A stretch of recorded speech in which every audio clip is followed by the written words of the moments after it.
Fala galera, beleza? Nesse vídeo a gente vai mostrar para vocês como foi o processo para consertar uma spin com problema no sistema de arrefecimento, né? O cliente informou que o carro estava superaquecendo em algumas situações e o fluido de arrefecimento estava sumindo.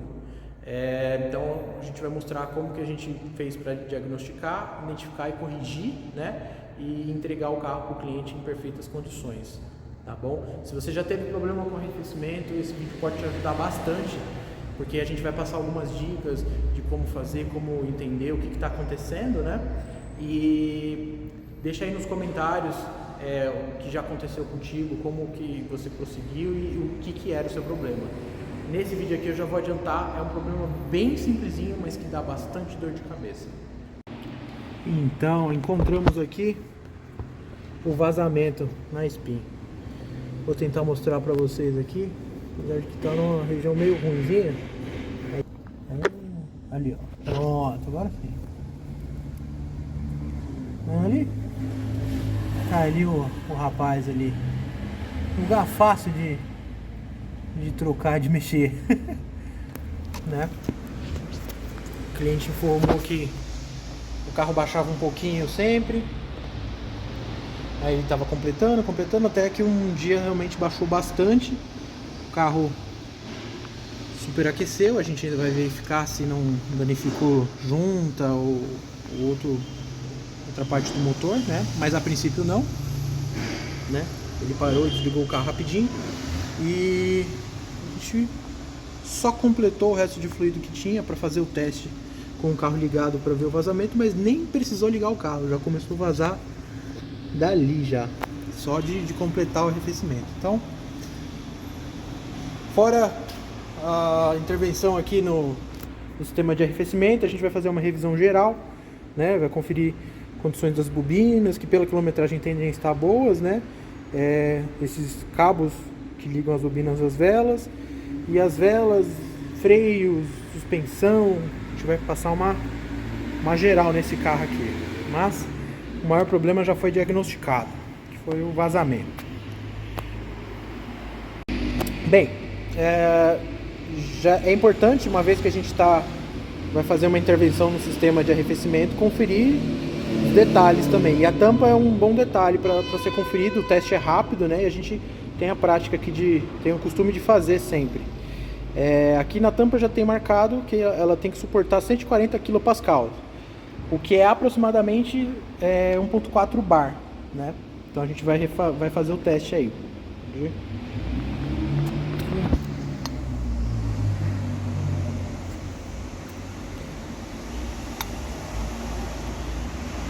Qual é o resultado que a gente espera desse teste para aprovar essa tampa? Ela tem que suportar esse 1.4 bar e tinha que manter. Acima dessa pressão, ela tinha que cair até os 1.4 bar. Aqui a gente pode ver, ó, que ela não está suportando o que precisava, tá vendo? Ela parou aqui um pouco para cima do 1 bar e está caindo um pouquinho ainda. Então essa tampa também já precisa ser substituída.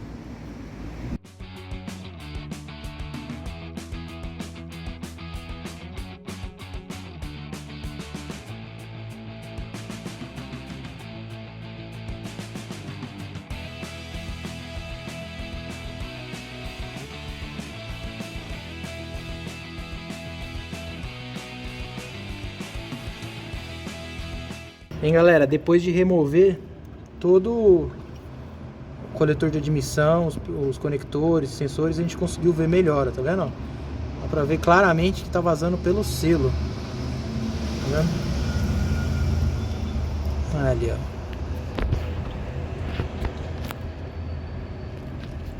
Deixa eu tentar colocar aqui pra ver melhor. Aí.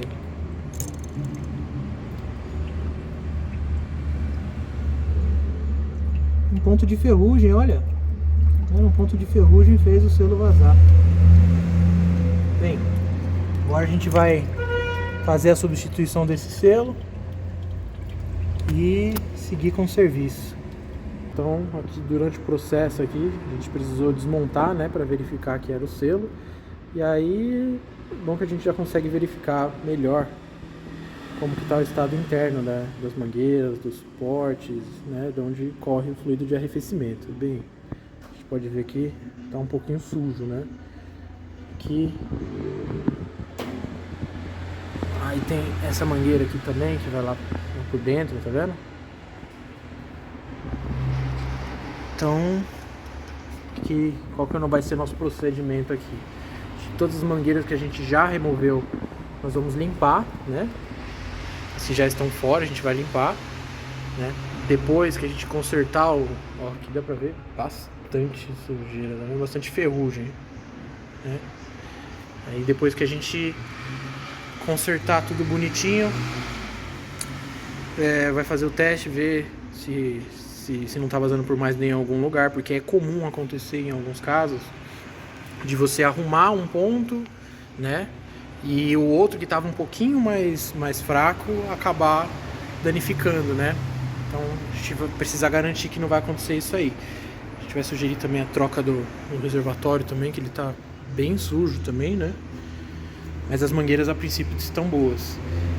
E aí, conferindo que o sistema não tá vazando nada bonitinho, a gente vai limpar ele, fazer toda a limpeza do sistema, deixar ele limpíssimo, límpido e transparente.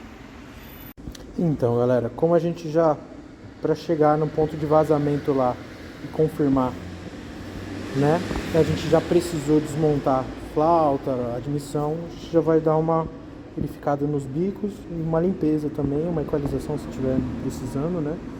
A princípio a gente vê que eles estão mais sujos, né, e pouca coisa carbonizada, mas aqui a parte dos bicos injetores mesmo, a princípio não está boa, mas a gente vai confirmar na máquina.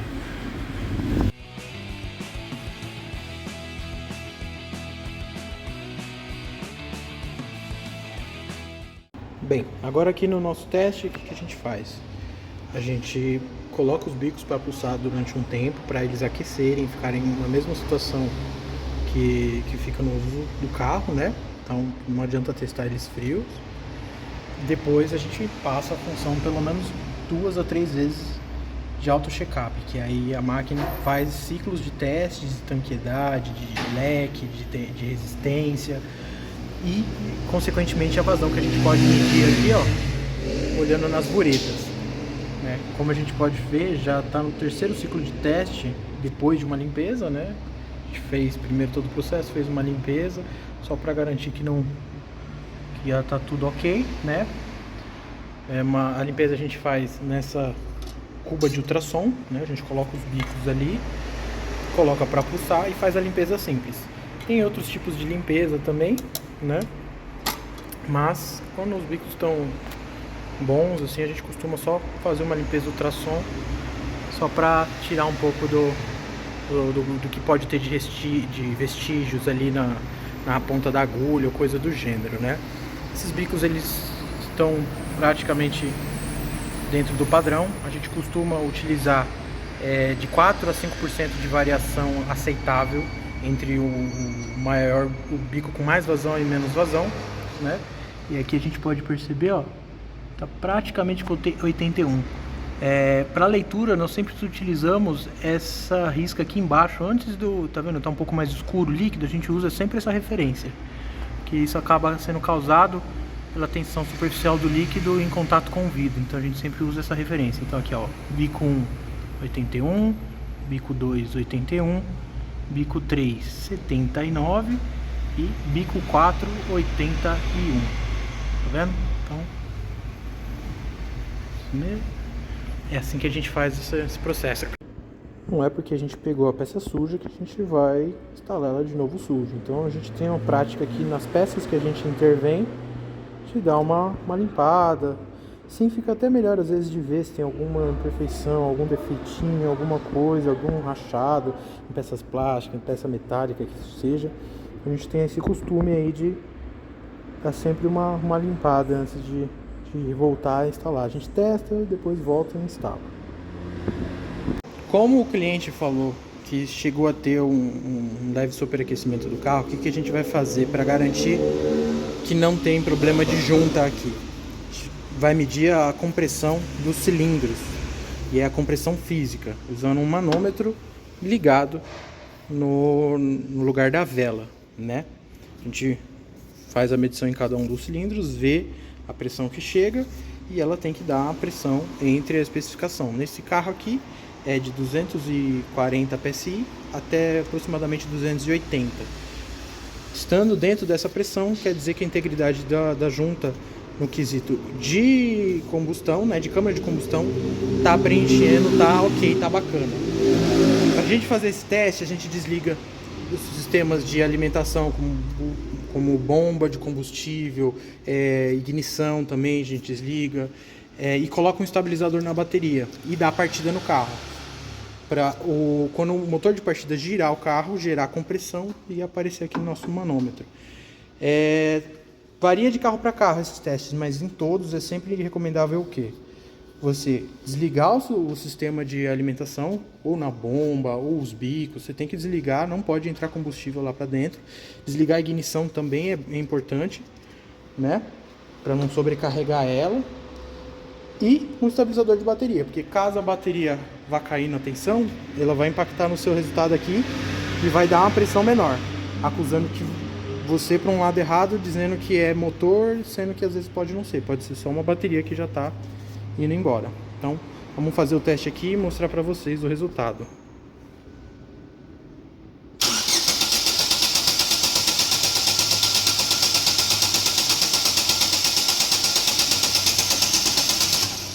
Tá vendo, ó? Nesse cilindro 2 aqui, a gente chegou em aproximadamente, passou de 250, tá vendo, ó? 260, quase 270 mais ou menos. Então, quer dizer que esse cilindro aqui tá bom. A gente já fez o teste dos outros cilindros e eles apresentaram bons resultados também. Então, a princípio a junta tá íntegra. Aqui, ó, o culpado do vazamento. A gente conseguiu tirar o selo ali da parte de trás do motor, né? A gente já tinha visto que estava vazando por ali, mas aqui, ó, por dentro a gente consegue ver, tá vendo? Característica de corrosão por pit, né? Geralmente é ocasionada por um depósito de detrito no lugar. A área de interface desse detrito com o metal vai provocando um buraquinho, como se fosse um bicho geográfico, né? E aí ele vai fazendo um buraquinho e vai afundando. Então, a princípio, aqui a origem do vazamento. Óbvio que nós vamos montar selos novos, né? A gente já aproveitou, já vai trocar os 2 selos da região, né? Já é a mesma mão de obra. E vai remontar e vai testar para ver se não tem vazamento em mais nenhum outro lugar, né? Então, para resolver o problema do selo, a gente precisou fazer o desmonte da admissão toda. E esse veículo, né, a Spin, o Cobalt, o Agile, eles têm um problema crônico com essa pecinha aqui, ó, que ela vai nesse lado da admissão aqui e passa fluxo do arrefecimento neles, né? Essa pecinha vai aqui dentro, ó, tá vendo? E tem um problema crônico de vazamento neles. Então, como é praticamente a mesma mão de obra, né, pra gente fazer a substituição do selo, a gente já precisou retirar esse coletor de admissão. A gente já sugeriu para o cliente fazer a substituição dessa peça, que não é uma peça cara, né? E o interessante é que a gente pode observar o quê? Que houve atualização na peça. Essa aqui é a peça que estava no carro, né? A gente precisou martelar ela um pouquinho para ela sair, porque ela é presa com pressão, né?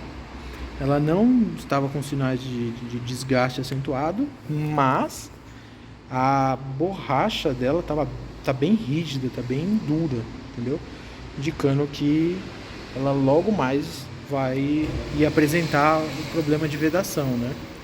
E até mesmo para retornar ela lá já não seria confiável. Então a gente já optou pela substituição, né? Vem uma borrachinha nova, né? Que já está bem hidratada, está nova, então não vai ter chance de aumentar vazamentos ou aparecer, né? Resolver um vazamento de um lado e aparecer de outro é a coisa mais estimulante que pode ter num serviço. Mas apesar de acontecer, a gente tenta sempre minimizar, né? E o que eu queria mostrar para vocês aqui, ó, que interessante, ó, essa peça, ela tem uma espessura aqui, né, na entrada, e a peça original, isso aqui também é peça original, ó. Tá vendo? Aqui, opa, GM, tá vendo? Ó? Ela também é uma peça original, ela tem as mesmas marcações. Só que o código dela muda um pouquinho aqui, ó. Em vez de 24.586.032, essa peça aqui, ela é 24.579.97. O que sugere? Que ela é uma atualização de projeto. Dá até pra ver, ó, a entrada dela é mais espessa, tá vendo? Ó? Ela não tem uma redução na saída aqui, né? E aqui, a princípio, parece ser igual. Então, é sempre bom, quando a gente vai fazer uma intervenção, já ver em detalhes peças que estão na região ali, para já fazer a substituição e entregar um serviço que não vai custar muito mais caro para o seu cliente, né? Às vezes nem custa mais caro, né? Nesse caso aqui, nossa mão de obra não altera em nada, entendeu? Mas vai entregar um carro mais confiável por observar os detalhes, né? Galera, nesse carro nós também estamos fazendo uma revisão geral, né? Então a gente está dando uma olhada em velas e cabos de velas. Existem sinais para a gente ver se eles estão bons ou ruins, mas se a gente vai tirar o cabo e ele já fica parte do cabo na vela, já é um sinal de que tá ruim. Entendeu? Essa aqui, ó, é remanescente do cabo, que era para estar aqui dentro. Até soltou um filamento, tá vendo? Isso já indica que velas e cabos aqui já estão comprometidos, né? A gente vai tirar o restante das velas agora para medir a folga, né? E só continuar o diagnóstico de que elas já não estão boas, mas vamos dar uma olhada. Agora as velas já estão fora do carro, né? Primeira avaliação, sempre bom fazer ela visualmente. A gente já consegue perceber alguns indícios, né, que as velas estão bem usadas, né, bem gastas, né, apesar de não terem sinais de vazamento de óleo na tampa do cabeçote ou coisa do gênero, consumo, né, que elas tenham queimado o óleo. Então isso aqui já é um dos primeiros indícios, né. Outra coisa importante olhar é sempre a numeração, né, conferir se ela bate com a aplicação do carro, porque não necessariamente porque a vela entrou quer dizer que ela é a aplicação correta, né. Isso só quer dizer que é a mesma rosca, né? E o mesmo tamanho de soquete e tal, mas não quer dizer que é a vela correta para aplicação no carro. Então a gente sempre confere isso. Nesse carro aqui nós podemos ver que elas são originais, né? E das 4 velas, 2, na hora de remover o cabo, saiu parte do cabo na vela, ou seja, já indicando que os cabos já estão mais do que na hora da troca, né? Essa parte aqui ela vai lá dentro do cabo, né? Ó. E aí se a gente olhar o cabo que tem, ó, dá pra ver ela lá. Isso aqui encaixa aqui nessa pontinha aqui, o cabo encaixado aqui e aqui ligado na bobina, né? No caso dessa spin, que são bobinas individuais com cabinhos, né? Agora a gente vai fazer a medição aqui das folgas.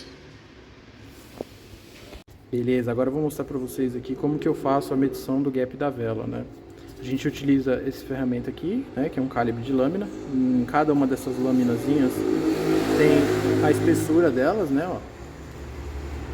E o que a gente mede é essa distância da vela. Aqui onde você... Deixa eu focar um pouquinho aqui, vamos ver se foca. Aí, essa distância aqui, entre esse bracinho até o eletrodo, que é aqui no meio, tá vendo? Essa parte ressaltada aqui no meio. E como que faz essa medição? A gente primeiro tem que saber qual que é a especificação, né, desse gap. A gente já verificou que é 0,8, ou seja, o 0,8, né, milímetros, ele tem que passar com dificuldade. Tem que ter dificuldade para entrar, talvez até não entrar, né? Não pode estar muito apertado também, porque senão também gera problemas, né? Mas ó, quando a gente vem aqui e passa, ó, ele passou com facilidade, tá vendo? 0,8. Aí a gente vem pro 0,85. Opa, passou também com facilidade, tá vendo? Ó, entrou. Só por desencargo de consciência.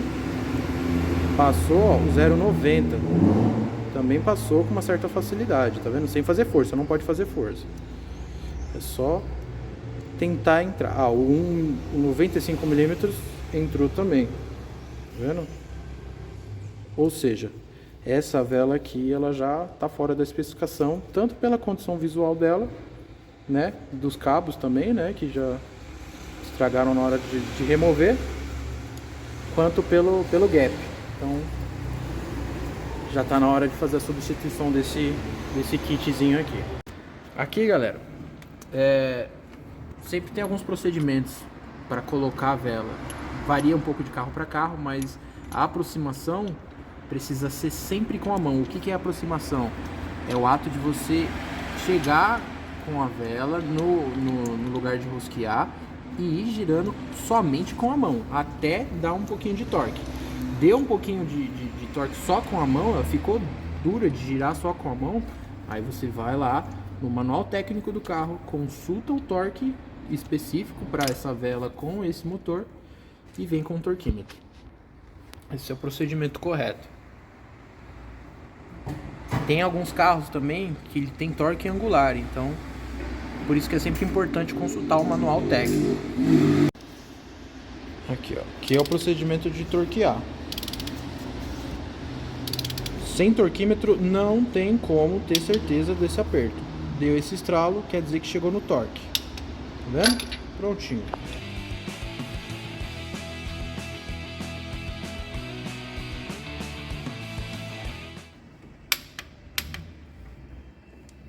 Pronto. Assim você garante que a vela vai estar no posicionamento e altura correta lá dentro do cabeçote. Sem o torquímetro não dá para ter essa certeza, por quê? Porque ela pode parar antes, né, da altura correta.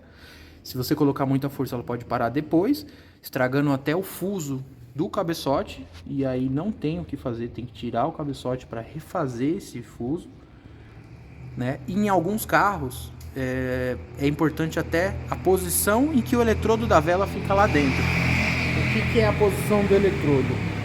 É isso aqui, ó. A posição do eletrodo é esse bracinho aqui. Lá dentro do cabeçote, em alguns carros, ele precisa ficar voltado para um lado correto. Senão, em vez da vela ajudar na ignição, ela vai atrapalhar. Não deixando que o motor queime tudo bonitinho e faça uma queima correta lá dentro do cilindro. Por isso que vela precisa ter um ferramental para trocar, para manusear. Senão, você pode só fazer uma simples troca de vela no carro e ele sair falhando, ruim, só por causa desses detalhes técnicos. Torque, que vai determinar a altura da vela lá também, né? E, em alguns casos, o angular também, que vai determinar a posição em que ela vai ficar lá dentro. Muito bem, agora a gente está fazendo a verificação para entregar o carro, né, para ver se está tudo certinho. Deixa eu tirar o flash aqui para ajudar, né? A gente já saiu para rodar, já ficou com ele ligado aqui para monitorar, né? Tá vendo? A temperatura do arrefecimento do motor estabilizado, tudo certinho, nenhum erro no painel, né? E agora a gente vai olhar aqui.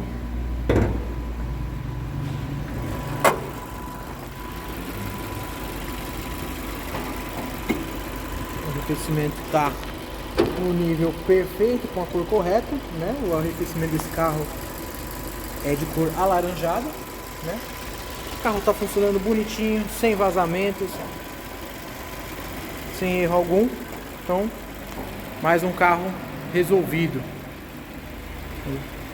Diagnóstico simples, peças não tão caras, mas serviço chatinho de fazer. Troca de selo é sempre um serviço um pouco mais trabalhoso de fazer. As peças não são caras, né? Mas a mão de obra é um pouquinho chata, porque geralmente tem que desmontar bastante coisa, né? A gente teve que desmontar toda a parte da admissão do motor, inclusive com coletor, para ter acesso aos selos que estavam vazando, né?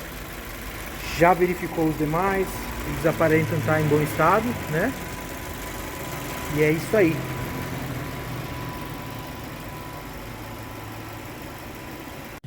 Então, galera, como vocês puderam acompanhar no vídeo, Esse foi um caso que é bem comum de acontecer, né? Vazamento em selo de motor.